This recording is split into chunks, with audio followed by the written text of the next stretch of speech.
السلام عليكم ورحمة الله وبركاته. ازيكم يا حبايبي؟ عاملين ايه؟ وحشتوني. النهاردة هنعمل مع بعض شاورما مصري أصيلة بطريقة خطيرة وسهلة وسريعة، كأنك عاملاها على سيخ الشاورما بالظبط. تحفة والطعم غني بيرفكت. بصي، الوصفة دي من الحاجات الخطيرة اللي ما يختلفش عليها اتنين. عملت لكم قبل كده وصفة الشاورما السوري وكانت تحفة وبرفكتة. طبعا برضو من اجمد تاني وصفات للشاورما هي الشاورما المصري بتاعتنا، خطيرة. وزي ما انتم شايفين الطبق الخطير، يلا بينا نشوف المقادير. معايا هنا اللحمة بتاعتي، وانا استخدمت نص كيلو لحمة قطعتهم شرايح رفيعة، ولو انت عندك جزار اطلبي منه يقطعها لك تقطيعة الشاورما عشان تبقى اسهل معاكي، وهيقطعها لك رفيعه جدا وهتطلع معاكي بيرفكته وتحفه جدا. لو عندك اللحمه في التلاجة وهتقطعيها، طبعا تقطعيها شرايح رفيعه ومفيش مشكله. يعني لو انت هتشتريها يستحسن تقولي له قطع لي تقطيعه الشاورما. معايا هنا معلقتين من الخل، ودول اساسي بقى. الخلطه اللي انا هعملها دي اساسي في الوصفه.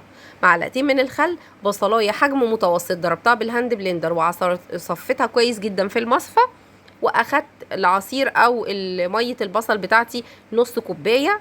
زي ما انتي شفتي ضفتهم على اللحمه. لو انا هضاعف كميه اللحمه يبقى لازم اضاعف كل المقادير اللي انا قلتها. هضاعف البصل، هضاعف ميه البصل، هضاعف الخل، هضاعف البهارات.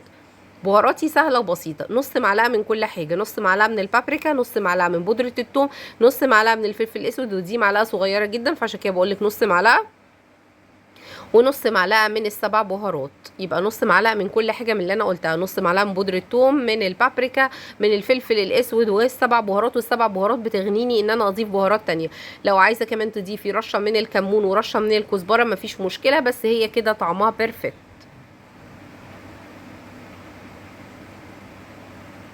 قلبت الكلام الخطير ده معايا مع بعضه، هنزل عليه بمعلقه من الزبادي، والزبادي بتدي طراوه للحمه وبتخليها تستوى بسرعه. وطبعا حطيت الملح، وبتخليها كمان طعمها غني قوي مع الخل طبعا وشويه البهارات اللي احنا حطيناهم. معلقه الزبادي دي فظيعه. هقلب بقى الكلام الخطير ده واسيب اللحمه بتاعتي اقل حاجه في التلاجة ساعه. يعني هي لو انت هتعمليها من بالليل يستحسن طبعا تتساب في التتبيله شويه. لو هتعمليها ومستعجله عليها طبعا هي يعني اقل حاجه ساعه، اقل حاجه ان انت تسيبيها في التلاجة ساعه. عندك وقت سيبيها اكتر من كده. وهنعمل سلطه طحينه بسيطه وسهله وسريعه. معانا الطحينه حطيت عليها معلقتين من الخل وعليها معلقتين من الزبادي، وهحط شويه ملح وفص ثوم واحد مبشور ورشه فلفل اسود، وهحط ميه علشان افك الزبادي بتاعتي فيها. يبقى تاني: معلقتين من الزبادي، معلقتين من الخل، حوالي نص كوبايه من الطحينه، وعليهم فص ثوم واحد مبشور، ورشه من الملح. وهحط الميه بتاعتي اللي انا هقلب فيها الكلام الخطير ده، ورشه من الفلفل الاسود. اظبط ملحي وكده تمام التمام. كده سلطه الطحينه بتاعتي برونتا وخطيره. والصوص بتاع الطحينه ده مع الزبادي بيبقى خطير خطير خطير. جربيها بالزبادي اللي ما جربوش قبل كده. سلطه الطحينه بالزبادي هتفرق معاكم كتير قوي في الطعم. معايا بقى هنا معلقتين من الزيت، زيت عادي خالص، مش زيت ذره ولا حاجه، مش زيت قصدي زيتون ولا حاجه. معايا معلقتين من زيت الذره، وهسخنهم كويس جدا. ولازم تسخني الزيت يعني يسخن جامد علشان تعملي للحمه صدمه وتحتفظ بسوائلها جواها وما تنزلش سوائل كتيره، وكمان تدينا اللون كده المتحمر والشكل المكرمل بتاع الشوايه اللي احنا بنشتريه من على سياخ الشاورما الخطيره اللي احنا بنحبها. فهنحاول ان احنا نظبط الشكل ده كمان عشان تطلع معانا بيرفكته وروعه، زي اللي بنشتريها بالظبط واحلى كمان. طبعا دي حاجه معموله في البيت فبتبقى طبعا طعمها خطير وروعه وتحفه. هنشوح الكلام الخطير ده كده مع بعضه. واللحمه بتاعتي دي هتستوي بسرعه، زي ما انت شايفه اللحمه محتفظه بالسوائل بتاعتها وخدت اللون المكرمل الخطير. هنزل عليها وكانت استوت، يعني استوت ومعايا بقت برفته. نزلت بالفلفل بتاعي والبصل. البصل ده قد ايه؟ بصلتين حجمهم كبير، ومعايا قرن فلفل الوان، يعني نص فلفل اصفر ونص اخضر، يعني زي ما تحبي كده الالوان اللي في الفلفل تحطيها.